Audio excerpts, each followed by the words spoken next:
우리 하나님 말씀 출애굽기 9장입니다. 출애굽기 9장 13절에서 마지막 35절까지 말씀입니다. 우리 같이 읽도록 하겠습니다. 시작. 여호와께서 모세에게 이르시되 아침에 일찍이 일어나 바로 앞에 서서 그에게 이르기를 히브리 사람의 하나님 여호와의 말씀에 내 백성을 보내라. 그들이 나를 섬길 것이니라.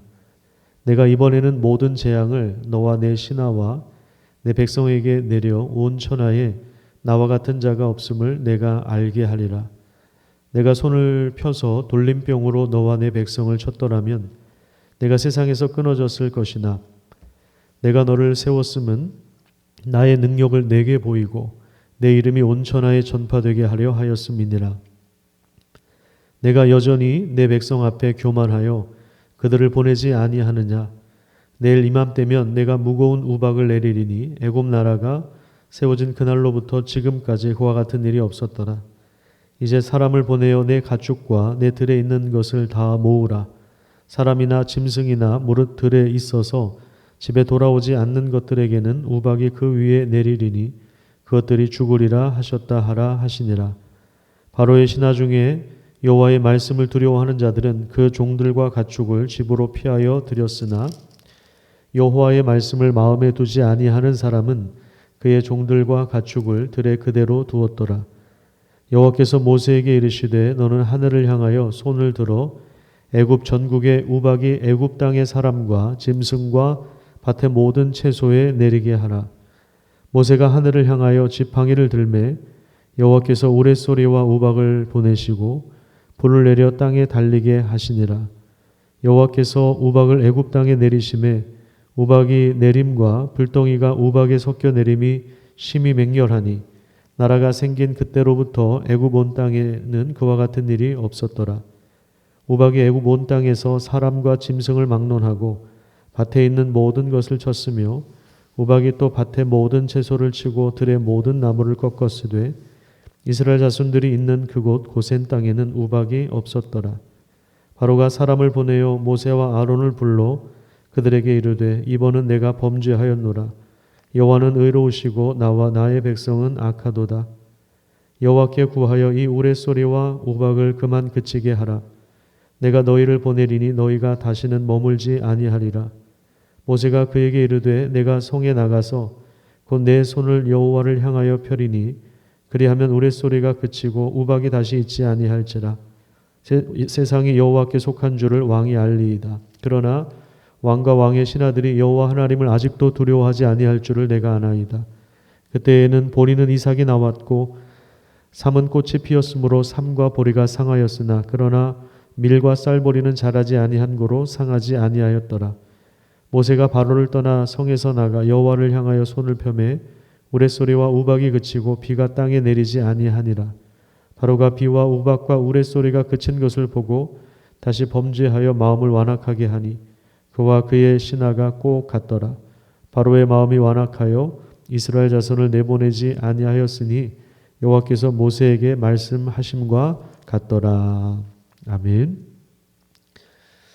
우리가 생각할 때 사람이 재앙을 만나면 두 손을 들고 빨리 항복할 것 같은데 바로 왕은 그렇지 않습니다. 오히려 더 마음이 완악해지는 모습을 우리가 보게 됩니다. 이런 걸 보면 하나님의 재앙이 별 효과가 없는 것인가? 하나님의 그 심판이 약한 건가? 바로가 오히려 더 대가 센가? 이런 생각을 가질 수가 있습니다. 이 정도는 좀 참을 수 있다. 그래서 버틴 것이 아니라 16절에 보면 하나님께서 바로 왕을 세웠다고 하십니다. 내가 너를 세웠음은 나의 능력을 너에게 보이고 내 이름이 온 천하에 전파되게 하려 하였음이라. 이렇게 하나님께서 말씀하십니다. 하나님은 바로의 불순종을 사용하셔서 여전히 끄떡없이 버티는 것 같은 바로 왕을 그 자리에 딱 세우시고 오히려 그의 마음의 완악함으로 인해서 하나님의 전능하심을 온 세상에 펼쳐 보이고 있는 것입니다. 사실 하나님은 한 번에 바로 왕을 굴복시킬 수 있는 분이십니다. 하지만 그의 마음을 오히려 완악하게 하셔서 하나님이 참 신이시며 또 애굽의 신들이 아니라고 하는 사실들을 그 재앙을 통해서 온 세상에 보여주십니다. 이 이야기가 3,000년 이상 지나도록 되울릴 수 있도록 그렇게 하시는 것입니다. 그래서 오늘날에도 벌써 3,000년 이상이 지났는데 이 이야기가 오늘 우리에게까지 울려 퍼지는 것을 보면 하나님이 행하시는 일들은 참 오묘하고 신비롭습니다.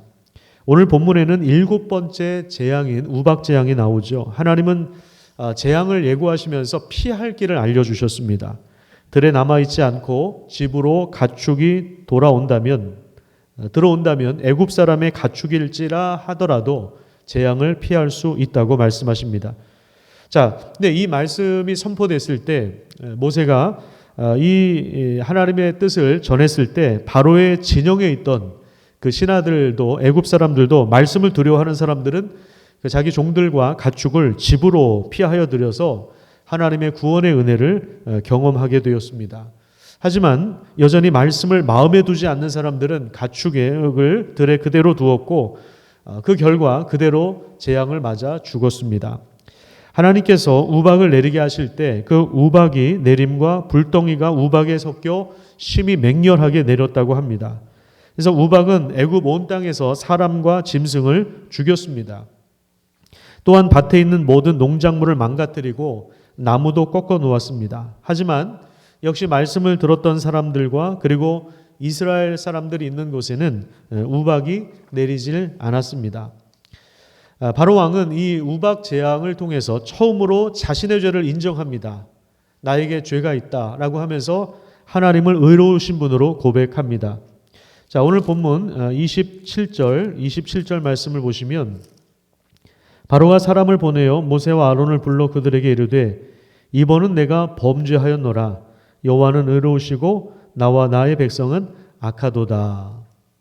우리가 범죄했다. 하나님은 의로우시다. 이렇게 바로 왕이 직접 자기 입으로 고백하고 있는 것입니다. 그래서 바로 왕은 우박을 그치게 해주면 이스라엘 민족을 내보내겠다고 약속합니다.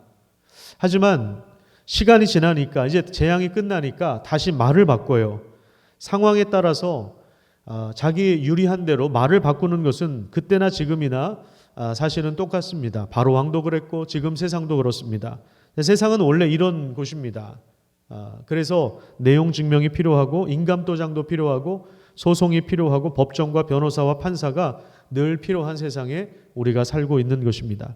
하나님의 심판과 재앙이 임할 수밖에 없는 곳에 우리가 살고 있다는 사실을 우리는 기억해야 합니다. 34절과 35절을 말씀을 제가 읽도록 하겠습니다. 바로가 비와 우박과 우레소리가 그친 것을 보고 다시 범죄하여 마음을 완악하게 하니 그와 그의 신하가 꼭 같더라.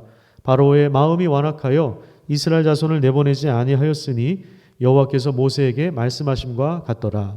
그래요. 예나 지금이나 똑같습니다. 하나님의 아들을 십자가에 못 박은 세상입니다. 우리가 세상에 소망을 둘 수 없는 그런 이유입니다.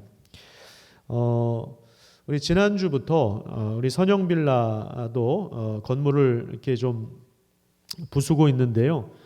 가끔 이제 이 건물을 부수는 그 기계를 봅니다. 마치 큰 게 공룡의 발톱이 나타나서 하나씩 이렇게 다 이렇게 무너뜨리는 것 같은 그런 느낌이 듭니다.